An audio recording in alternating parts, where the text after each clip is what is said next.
Sa ngalan ng lahat ng naantig niya bilang kawal ng sining ng at kultura, naalay ko ang aming taus-pusong pasasalamat sa NCCA sa pagkakaloob ng titulong Pambansang Alagad ng Sining sa isa sa mga pinakamatagal na iconic figura ng Pilipinas.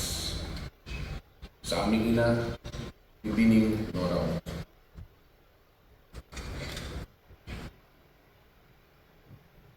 Yang kanyang mga anak, niya po ay naging saksi sa kanyang walang kapantay na dedikasyon, mamahal sa kanyang sining.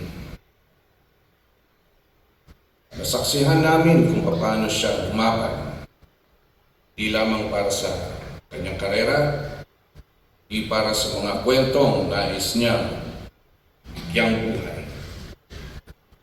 Mga kwentong Pilipino, totoo at makabuluhan. Nag-iisang Nora Honor ay huwaran na ang tunay na talento ay hindi nasusukat sa yaman, sa apelido, sa estado sa buhay. Siya ay patunay na sa pamamagitan ng sipag, tiyaga at buong pusong lilingkod sa sining, maaabot mo pinakamataas na pangarap. At higit pa rito, maabot mo rin ang puso isang bansa.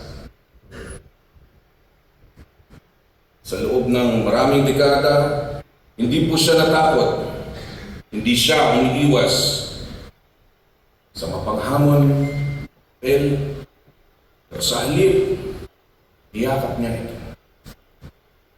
Ginampanan ng tapang at isinabuhay ang mga totohanan dalas ay hindi natin gustong harapin.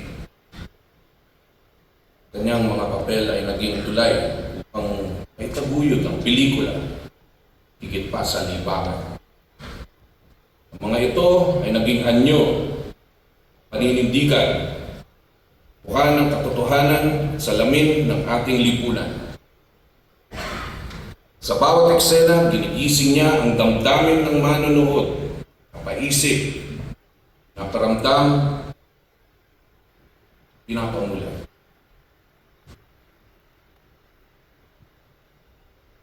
Bayan ng Pilipino at sa NCCA, kaming salamat po. Pinatibay po nito. Pagdiriwang ng isang alagad ng sining ay hindi nagtatapos sa liwanag ng kamera. Hindi nagpapatuloy sa alaala, sa aral, sa inspirasyong iniwan nila. Tapos, isara ang kortina.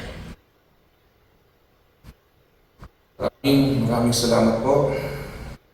Mabuhay ang sining. Mabuhay si Nora Honor.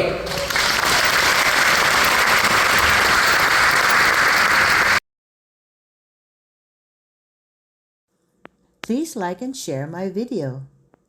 And don't forget to subscribe.